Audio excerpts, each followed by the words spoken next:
It's Chelsa Messenger with Picks and Parlays. We're talking baseball, headed to Cleveland, where the Indians are big favorites over the Cubbies.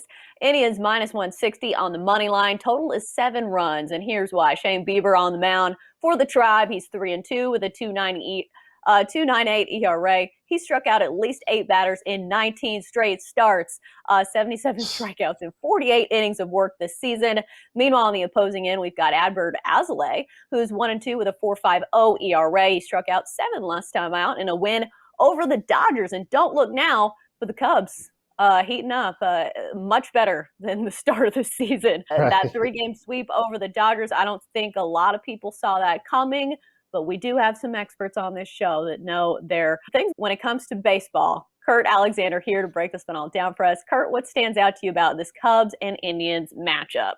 Well, Chelsea, the first thing you have to look at is this matchup of the starting pitchers. Both these pitchers, the quality start department in the last 3 games, you have both them going at least 6 innings. So that's good. That's good when you look at this game and you're trying to figure out if you want to go with a total, maybe even a first 5. I think you could definitely count on these guys to put out what they've been putting out all year, which is a lot of strikeouts. Alzolay is actually on my fantasy team. My buddy Joe, big Cub fan, told me about this kid. He's like, hey, you got to watch him. And I've been watching him. I've been watching our numbers on our fantasy league just climb because we have this kid in there. 7 strikeouts against the Dodgers. That Dodger series, like you said, that was probably some of the best baseball I've seen in a while. This Cub team is getting hot at the right time. If I did have to choose a side, I definitely would lean more towards the Cubs here, maybe even take the run and a half just because of their don't quit attitude. That game where they were pretty much out of it against the Dodgers in the second game or in the last game of the series, and they found a way to come back and win it in extras.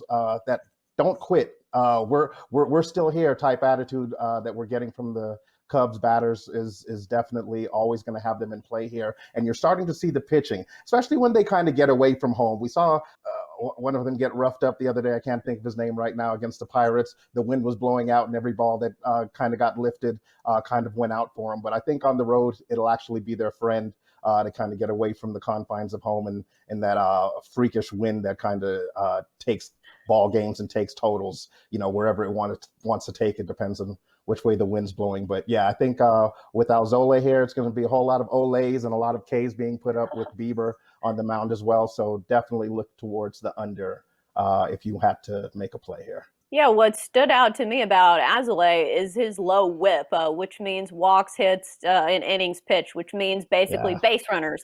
And it's under 1 at .888, which is lower than Shane Bieber's whip, which means Alzolay is allowing fewer base runners, which means usually fewer runs. We don't see that in his ERA with a 4.50 ERA, but it does mean that, maybe he's better than those numbers suggest.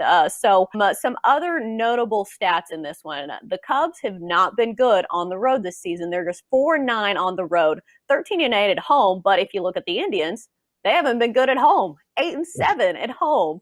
10-5 as favorites. They have won 6 of their last 7 games entering Monday night.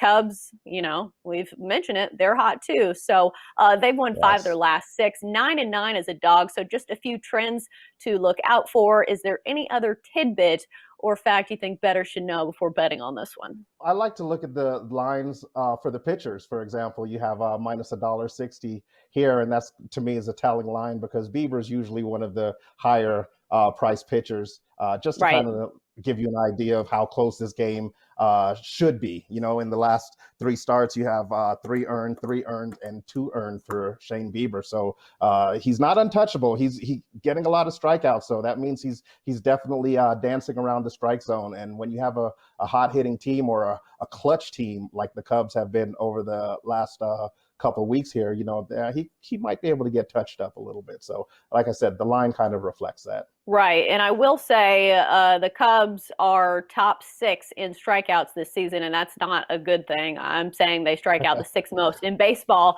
And when you're talking about a strikeout pitcher with Shane Bieber, that could spell Right. trouble for the Cubs, because if they get a runner on base, but then they strike out to end the inning, there goes your chance at run. So I think definitely it should be a good one here. And we'll see if this Cubs lineup continues to struggle when it comes to strikeouts.